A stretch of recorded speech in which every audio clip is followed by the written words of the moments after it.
Welcome to the Family Tree Magazine podcast. This is the show from America's #1 genealogy magazine. I'm Andrew Cook, editor of Family Tree Magazine. America's 250th birthday celebrations are in full swing, and this year's 4th of July is set to be one to remember. Those with ancestors who lived through or fought for the American Revolution have extra reason to commemorate this anniversary. To help us better understand the era is Michael L. Strauss. He's a military historian and professional genealogist who's written recently for Family Tree about researching Loyalist ancestors. Welcome to the podcast, Michael. Well, thank you, Andrew. I'm glad to be here with you. I appreciate the invite. Absolutely. Well, what's the biggest misconception that you find people have about the American Revolution? Well, certainly there are several fallacies, I think, that lend themselves well to the Revolutionary War narrative. And I think one of the most common misconceptions is that most people picture the revolution as this sort of unified uprising. We think of the 13 colonies rising as one against a British tyranny. The reality was it was far more complex. And the revolution really was at its core a civil war. One faction actively supported the revolution, those that fought on the Patriot side, another remained loyal to the crown, and this last group tried to remain neutral. It really turned neighbors against neighbors, families against each other, and churches even split. In many locations, this violence between these factions was so savage and deeply personal that it had really very little to do with ideological principles. And I think this urgency is perhaps captured best in Thomas Paine's own words. In January of 1776, kind of during a period, a very dark period of colonial independence, he wrote Common Sense, which was perhaps the war's most influential political text. And he wrote this, and I'm quoting directly from Paine. He said, "'Tis not in number, but in unity that our greatest strength lies."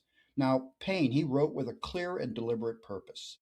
His purpose, of course, was to systematically dismantle and this case for hereditary monarchy. And he wanted to persuade a deeply divided public that separation from Britain was not merely desirable, but in his writing was necessary.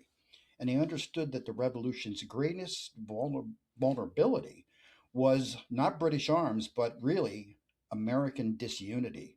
And Paine argued that military success demanded collective action. The neighbors who had turned one against the other, communities that were fractured along these lines of faith, ethnicity, economic interest, they had to find a common cause or lose everything. And these factions were real. The divisions were bitter, and the outcome was never inevitable. Paine knew that, and I think Paine wrote accordingly.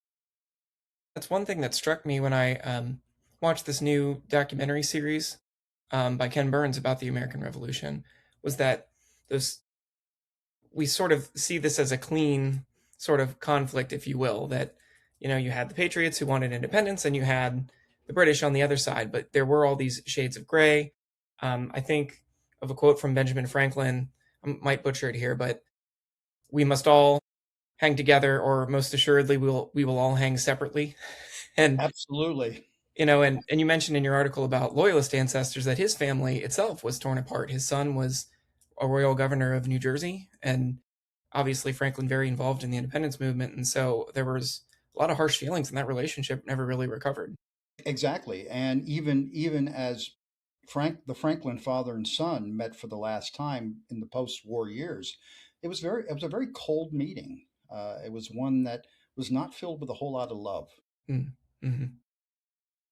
And for those of us who have ancestors who did fight on the Patriot side, what kind of record have you found is the most useful for researching their service and their lives?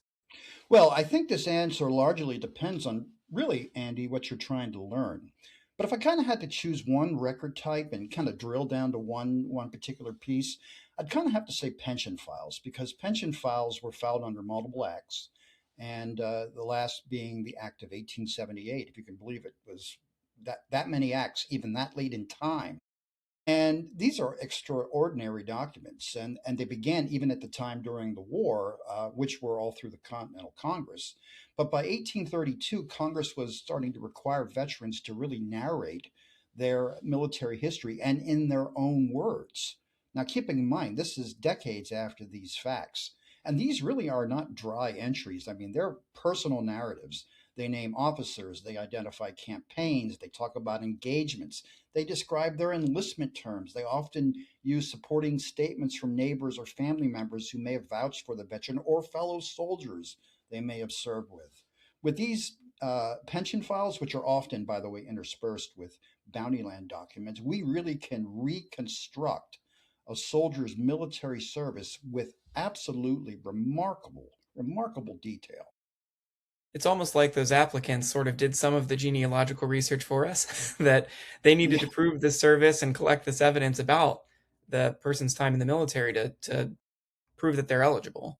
absolutely. And these records are just a wealth of information and ones that we should absolutely be researching as on the top of our list.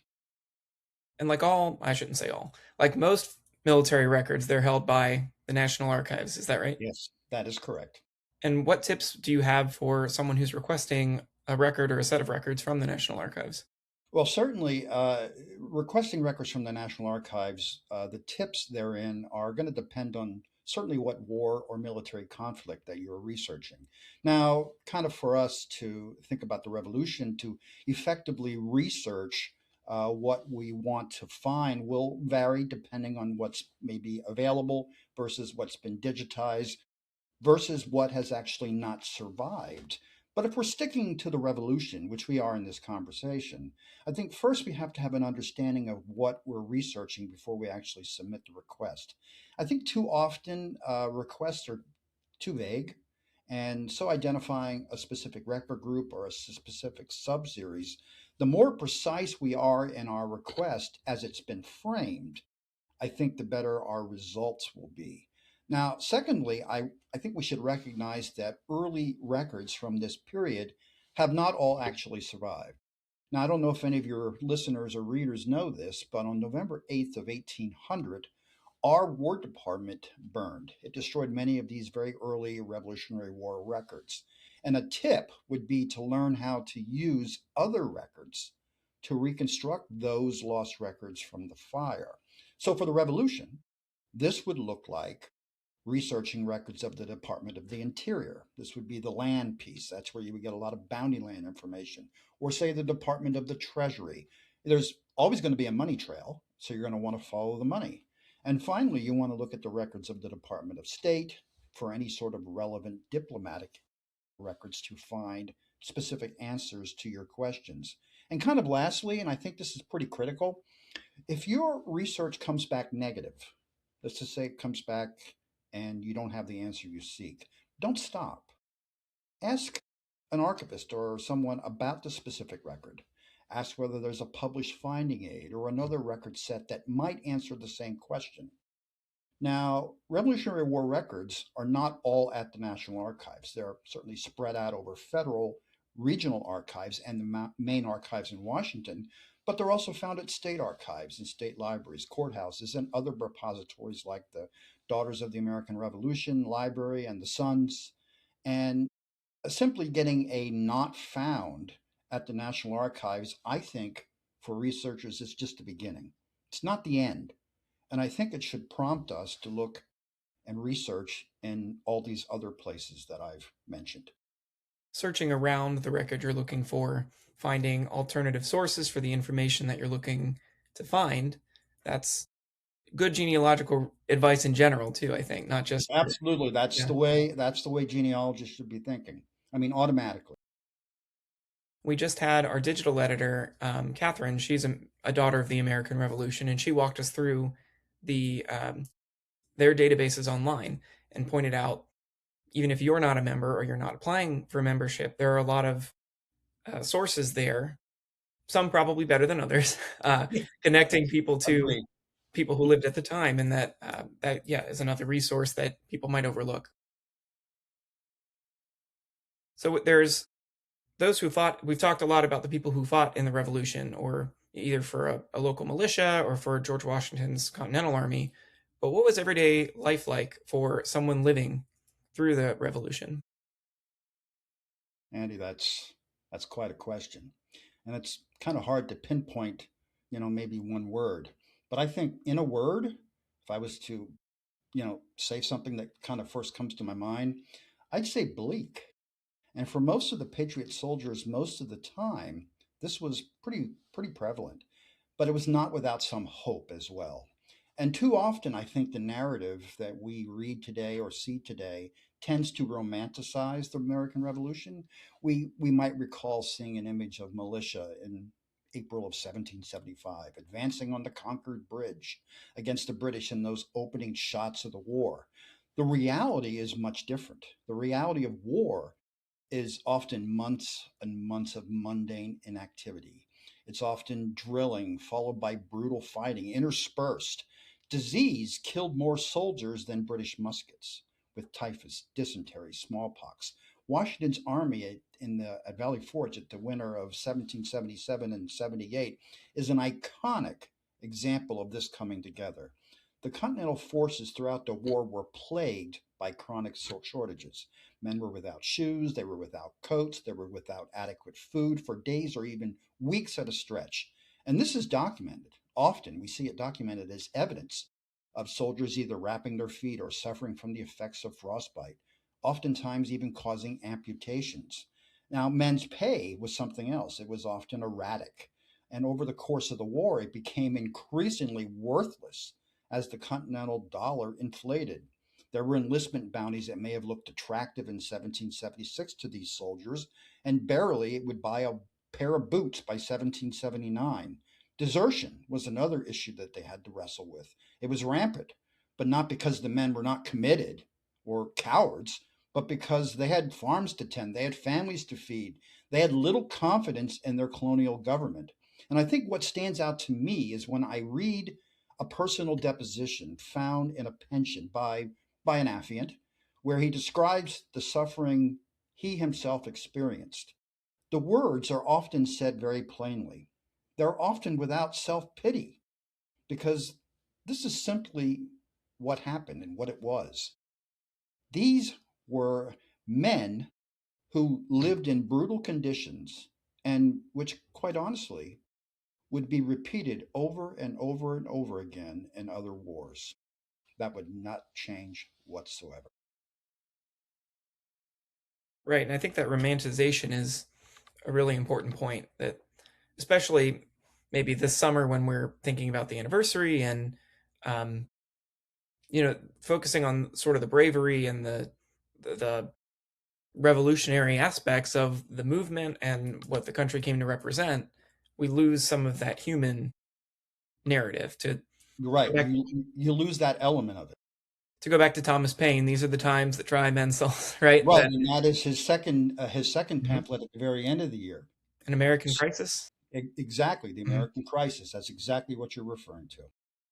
And I know, yeah, that's something I'm struck by. I've read a few books on the Revolution. I'm certainly not a historian about, but that that was a big motivating factor for Washington and his officers was, all right, reenlistments are coming up, and I don't know how many soldiers we're going to have at the end of this. Who's going to re-up and who's not? Congress wasn't always very forthcoming with soldiers' pay and allocating the resources that they needed, and so there was this sense of urgency, and it really was a strategic disadvantage. I think, and you can correct me if I'm wrong here, that it was almost Washington was kind of bluffing that he hoped that British didn't realize how hard up the Continental Army really was. It Exactly. was that Oh, that I severe. absolutely makes perfect sense to me, and you could not be more right. Washington himself actually read the words of Paine in December as he was preparing to cross the river to fight the British or the Germans, I should say, at Trenton. And he read those words purposely. I mean, Paine had just penned them only just a few weeks earlier in the same month of December. And he knew that the men were going to end with many of them ending their enlistments at the end of the year. And he needed to motivate those men to make the right decision. And so those victories, say at Trenton or Saratoga, really made a big difference to inject some more optimism and into not just the soldiers themselves, but also the people back at home who, as we talked about, maybe weren't totally convinced of this idea of American independence in the first Right, place. and to also show the European powers that we could stand on our own. And it was after these battles that you speak of that France and eventually Spain and the Dutch become involved in this war. How can you learn more about the lives of those people who are at home? The women who maintained the farmsteads while the men were fighting, children, other people who weren't literally on the front lines. Well, and you're talking about a pretty large group of individuals, Andrew. So first, I want to be clear that that just because someone didn't shoulder a musket, it doesn't mean that they didn't participate or even that they were uninvolved. I mean, I think you're touching on a really complex and difficult subject that's too often overlooked, and I think, quite frankly, is misunderstood. So for civilians, this would include women, as you mentioned, but it would include children, it would include the elderly, and I certainly know that it would include the neutrals. So the participation and the vital roles that these non-combatants, because that's really what you're talking about here, their what their participation was cannot be understated. Now, kind of two groups kind of stand out to me here that I think need some discussion, and they can teach us so much. Women's records specifically provide a gateway, I think, into their personal lives. So don't overlook pension files and applications. We talked about how important they are. When a veteran's widow applied for pension benefits, she often obviously had to prove her marriage, she had to establish her husband's service, but she had to describe oftentimes her own circumstances, financial or otherwise, and no military record is likely to include that. Another group that I think is kind of under talked about and somewhat closer to me here, where I am in Pennsylvania, is the semi monastic German Baptist community, which was an offshoot of the Church of the Brethren. They were located at the cloisters there in Lancaster County, and they were under the leadership of a man named Peter Miller. Now, following the Battle of Brandywine in the fall of 1777, their buildings, which these church members occupied, the Continental Army would wind up establishing a military hospital. Now, this pacifist group wound up caring for hundreds of sick and wounded soldiers who had suffered not only from battlefield wounds, but also suffered from deadly daily outbreaks of typhus, which ultimately claimed the lives of several of their own church members who cared for the sick. Now, beyond this, I mean, beyond these obvious examples, I think we should be looking at tax records, church lists, church records, probate records. All of these are absolute treasures and remarkably informative. They share economic circumstances, wartime disruptions, and certainly changes found within and inside individual households. There was a lot of correspondence flowing around back in that time that we still have access to. Letters that have been published or have been preserved can really show that frontline, not frontline, firsthand experiences. And you mentioned pacifist groups. One thing that struck me in your article about loyalism was that if you were a pacifist for religious reasons, say, you could sometimes be seen as siding with the British because not that if you're not with me, you're against me kind of idea. Right, exactly. Yep, which made this whole situation so complex during the course of the war. Speaking of the Loyalists, can you tell us a little bit more about who they were and what became after them after the war? Well, certainly the easiest way to learn that answer is read the article. A nice plug to get people to buy the magazine, There certainly. you go. I'm sorry, I couldn't resist the couldn't resist that. You opened yourself up for that one, Andy. But loyalists were colonists who came from every social class and really every ethnic background. It was roughly about one fifth of the colonial population, roughly about 400,000 people, and they remained loyal to the crown during the American Revolution. Now, they were known variously by other names. They were certainly loyalists is the common one that we think of. They were called royalists. They were called Tories. Sometimes they were referred to as the King's Men, and they faced difficult decisions. And in the article, I talk about those decisions both before the war, during the war, and after the war, as the revolution really erupted around them. And their ranks drew heavily from like Anglican clergy and parishioners, wealthy merchants, customs officials who might have feared financial ruin, or even frontier settlers who depended on British protection, or African Americans and those that refused military service in the colonial militias. That touches on the pacifist groups that you just mentioned. And what happened to them after the war varied following the British defeat. Of course, many thousands of these people, they fled and settled in other parts of British North America and Canada, while certainly thousands more sailed to England and other colonies abroad. But it was those, I think, that experienced the toughest time were those that remained in the United States after the war, after the establishment of our republic. They faced land confiscation, legal penalties, social humiliation. Their families often had to change their names. They relocated. They were deliberately obscured from our past purposely and reintegrated into a post war America. And I just want to point out that the children of these loyalists, these United Empire loyalists, once again would face this same problem when they took up arms against the United States and defended the communities their parents had built in exile. And it was this poignant reminder that loyalty, identity, didn't die with the Treaty of Paris, but it echoed to the next generation, reopening these old wounds, proving that the divisions of the revolution were lasting. And we saw it again during the War of 1812 and the consequences of both sides of the border. And that I think you had also said sometimes the War of 1812 is called the Second American Revolution for that Exactly, reason. for that very reason. And it just only proves that point.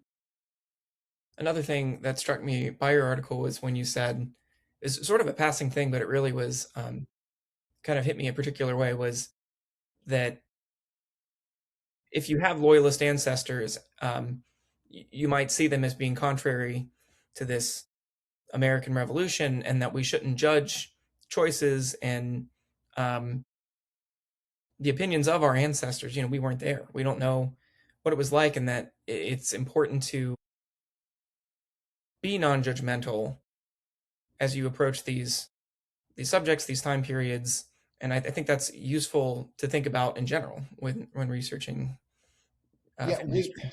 our ancestors were not in some vacuum. I mean, we need to recognize and understand and be a bit empathetic towards their particular situation. We don't know unless they left words to tell us precisely. We don't know and understand exactly what happened to them. We should not bring any bias into our decision as to what they experienced. We should let the facts speak for themselves. And I think that's the best way that we should approach history and the learning thereof. Well, that's given us a lot to think about. And, For sure. I know I'm interested to see how the country celebrates this milestone. I've got an article that I'll link to in the show notes of different historic events that are happening at historic places around the country that I'll link to in the show notes. And of course, we'll link to your article on loyalist research as well. Well, Michael, thank you so much for joining us. It's been a pleasure having you, and happy early 4th of July. And thank you for the opportunity, and I wish you the same. Thanks for joining me in this month's episode of the Family Tree Magazine podcast. You can find the show notes from this episode and all episodes at familytreemagazine.com/podcast. While on our website, you can also sign up for our free email newsletter where you'll receive free genealogy resources each weekday, including links to new podcast episodes as they're released. Until next time, have fun climbing your family tree.